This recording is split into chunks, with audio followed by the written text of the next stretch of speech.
Soybean আমি গরম জলে সিদ্ধ করে নিয়েছি। এখন আমি চিপে চিপে উঠিয়ে নেব। তেল গরম হয়ে গেছে, সোয়াবিন ভেজে নেব।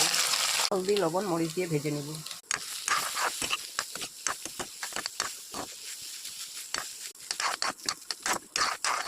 সোয়াবিন ভাজা হয়ে গেছে, নামিয়ে। তেল গরম হয়ে গেছে, তেজপাতা, পাঁচফোড়ন দিয়ে দিয়েছি। সব কিছু ভাজা হয়ে গেছে, শালগম আর আলু দিয়ে দেবো। শালগম আলু আমি ভালো করে ধুয়ে কেটে নিয়েছি। লবণ দিয়ে দেবো।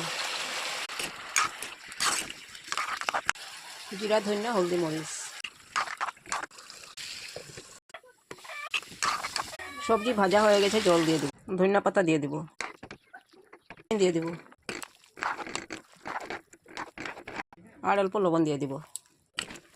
মিট মশলা দিয়ে দেবো।